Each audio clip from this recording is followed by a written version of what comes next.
many MCs? Black Moon. I gotta let it ride a little bit. Should recall how many excuses. Deontay Wilder got a bunch of them, man.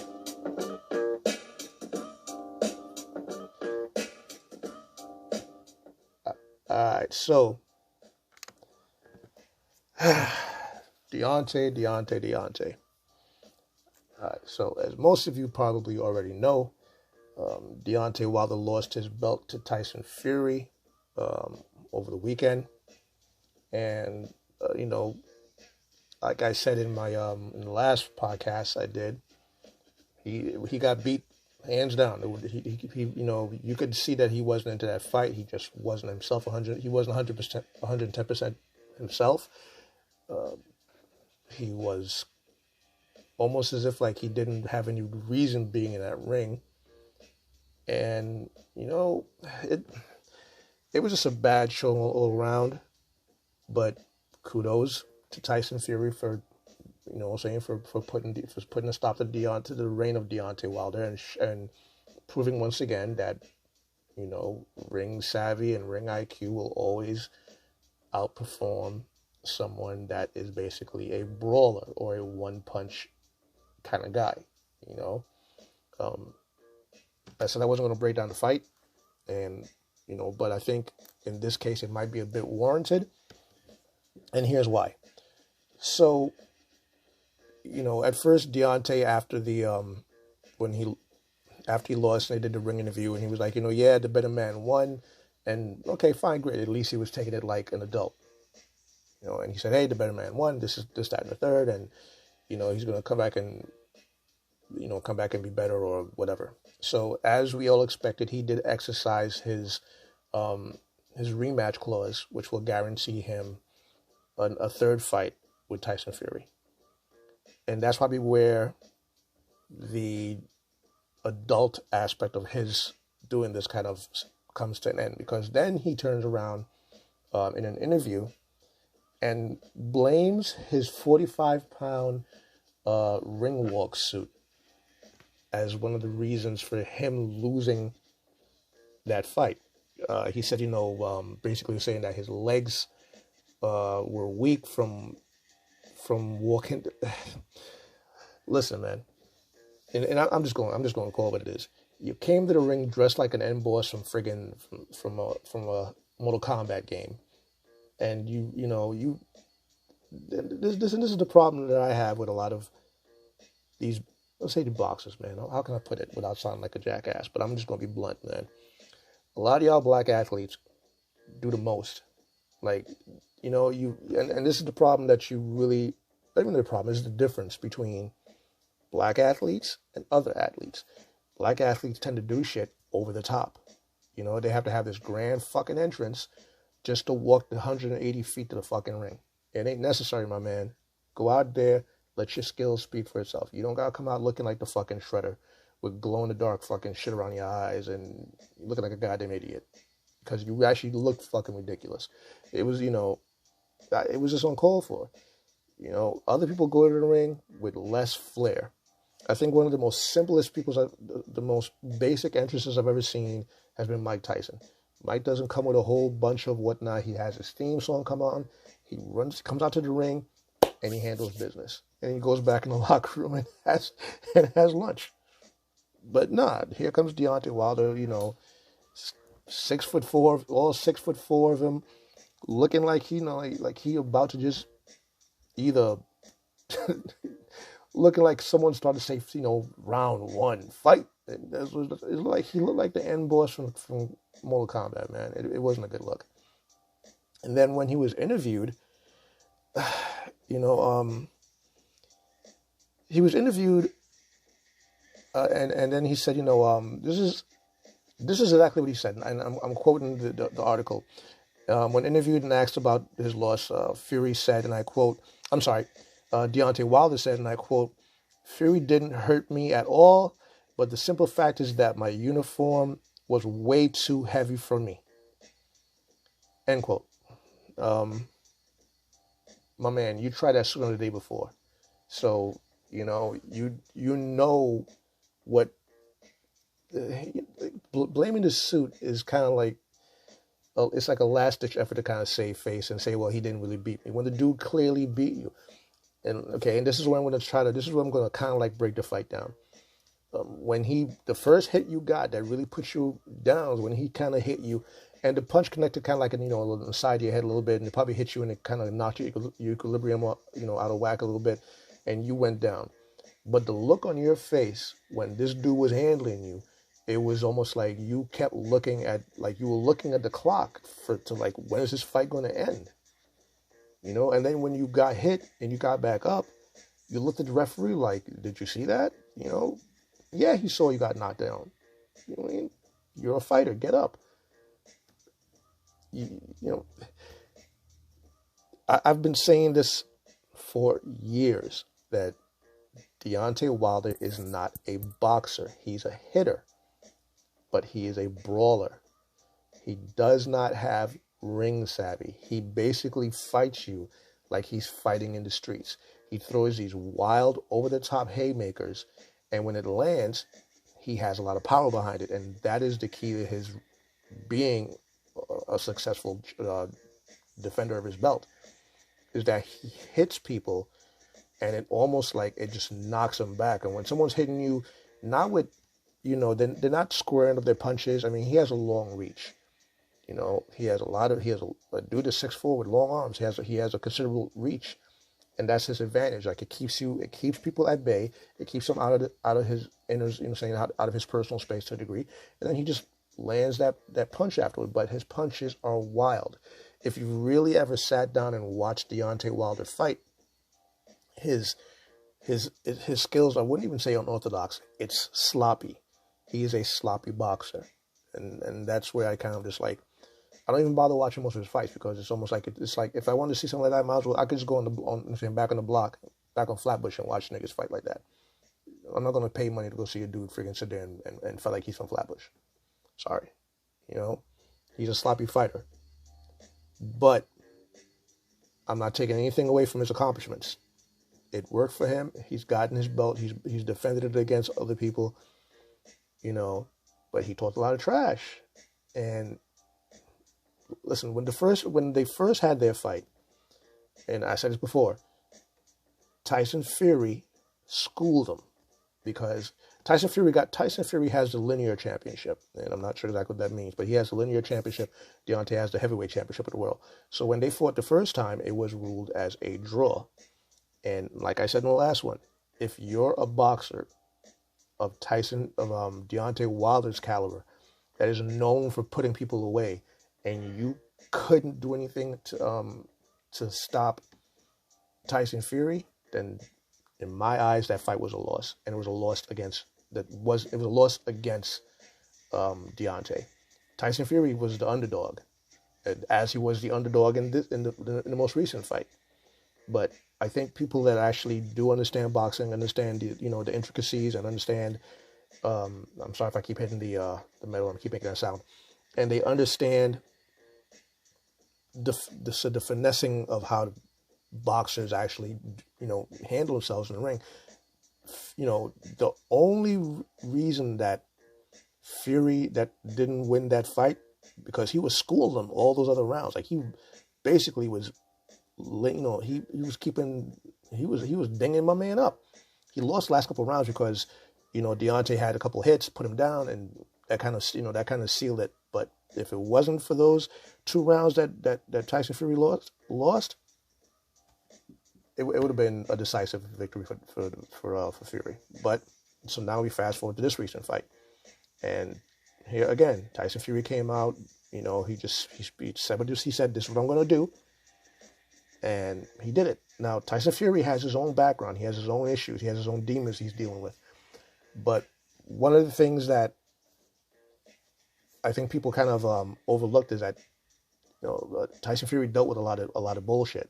After he won his linear championship, he just went into this friggin' self-destructive mode. He was, depression and suicidal tendencies and drugs, and he cleaned himself up, came back, and everyone was like, "You, dude, you can't take on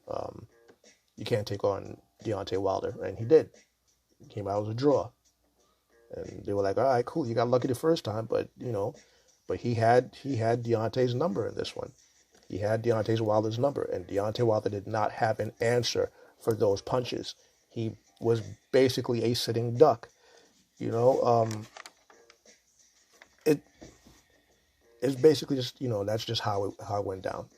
Deontay Wilder could not contain or stop Tyson Fury from getting on the inside. Tyson Fury worked this dude like a part-time job. Like, he read him. He made this guy's reach almost a non-factor, worked the inside, and once you put a dude down that's of Deontay Wilder's size and I guess skill level, it's a psychological thing with him, because now it's like, oh, okay, this guy, and I said in my last podcast that he wasn't hitting him that hard, and when I rewatched the videos, yeah, Fury was putting some weight behind them punches. It just didn't, Fury's punches is kind of like George Foreman's punches. They don't look like they hurt, but they hurt. Like, they do a lot of damage. It's, and you got to understand, Fury, I think, gained more weight for this fight. I think he was like 19 pounds heavier or 40 pounds heavier than Deontay, but Deontay also gained 19 pounds for this fight as well. But that doesn't, that doesn't negate the fact that he basically decided to blame everyone but himself. He blamed his corner, he blamed his team for it, he blamed his trainers. Bro, at some point in time, these guys say, listen, man, like, he actually was like, he was upset saying, oh, my trainer shouldn't have stopped the fight. I'm a warrior. I wanted to go out on my shield, and if I have the mindset to go in the ring and kill the other guy, then I'm expecting the same thing in return, and I want to go out on my shield. Dude, this is not 300. You are not Leonidas. You know what I mean? This ain't Spartacus, man. It ain't even Gladiator. It's boxing. You went in there and got schooled. Shit happens. You pick yourself up. You get a new team, which I know you're gonna do, because from the way you were talking about your last team, I know dudes is probably out of a job already.